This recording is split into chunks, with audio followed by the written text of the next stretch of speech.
morning, happy weekend. It's our first weekend after getting back to reality. I've got the sausage going. Brian's all wrapped up in a blanket. It's freezing cold here, or colder than it has been. And today we are going to have breakfast and take care of the animals, and then we're gonna run some house errands. We need to start picking out some things for our rebuild. If you're new here, we had a house fire August 17th. We're living on our property in our mother-in-law's suite. So we need to start rebuilding or start coming up with ideas to share with our builders. So we're gonna go to Lowe's today.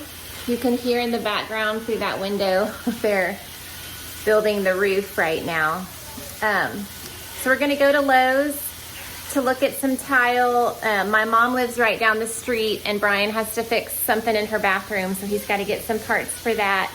And then we're also going to go to Sherwin-Williams to get the, what's that thing called, honey?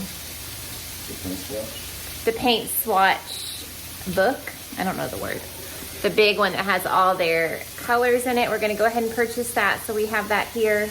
And then there's just a few errands we're gonna run. I would like to be home by lunchtime. We're doing the Eat at Home challenge, so we definitely don't want to be out and about when we would be getting hungry for lunch. So it's still pretty early. It's about 8:30. My two girls that are still at home are under the weather. They're not feeling well. We think they've got some sort of cold, so they will be staying here resting. So it'll probably be Brian, Evan, Everett, and I will get out for a little bit today.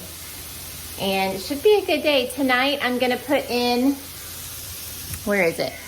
You can see it right there. One of our meat chickens that was in the freezer. We're gonna be making Poppyseed chicken. So that should be really good. Last night I made a Mississippi pot roast. That was really yummy. We have enough leftovers probably for a couple of us for lunch, and everybody else will have sandwiches. So we're gonna have breakfast, get cleaned up, and then try to get out of here hopefully by 10.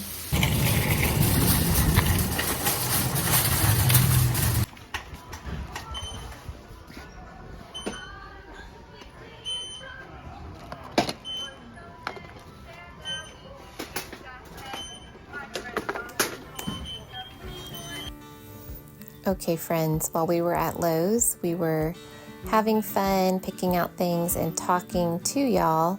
And then when we played it back for editing, the sounds in Lowe's were so loud that you could not even hear us hardly. So between Rod Stewart songs blaring in the background and them talking over the intercom, it was just too much. So here we are looking at kitchen items and things for the master bathroom.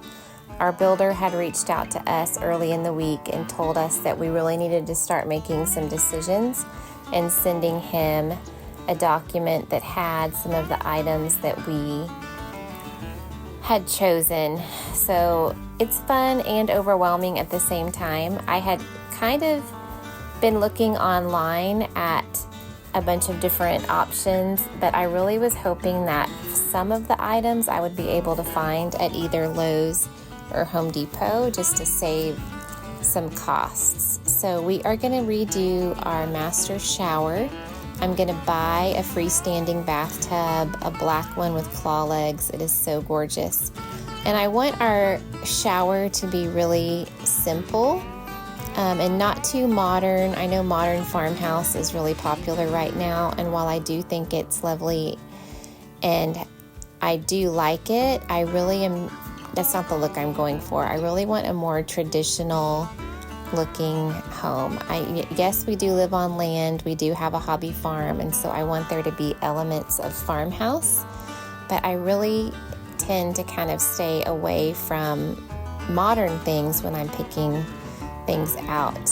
However, in the shower, some of these marble looking porcelain tiles I did actually like. If I kept everything else really simple, I think it would be really pretty. I tend to not like the ones that have gray, but have more of like, I wouldn't say gold, but maybe like some tans and bronze colors. And so these are large tiles that appear to be marble, but they're not. And so we're thinking that we're going to do those on the shower wall. I do like the look of subway tiles. I just don't want in this stage of my life to have to do a lot of cleaning of grout. So the larger surface in between,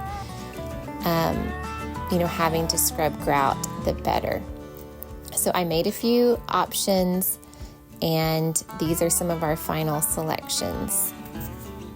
Now we're back home. Our meat chicken had been cooking all day, and here it is just off the bone in this bowl. So to make Poppyseed chicken, you add 16 ounces of sour cream, 2 cans of cream of chicken soup. I'm using the gluten-free ones here from Walmart, and you stir all of that together and mix that up really well. You're then going to also add 2 tablespoons of poppy seeds and stir that up. Then you're going to spray a 9x13 pan and pour this into your sprayed pan. I crushed some gluten-free crackers right here for me, and then the rest is for them. This is an entire stick of butter melted, so this is obviously comfort food and not super low fat, but it is delicious. So you pour the melted butter on top before you bake it. And then it's all full, the chicken's already fully cooked, so you're just baking it until it gets browned on top and warm and bubbly. So I would say 20-25 minutes at 350. And then I'm gonna cook some rice to serve it on top.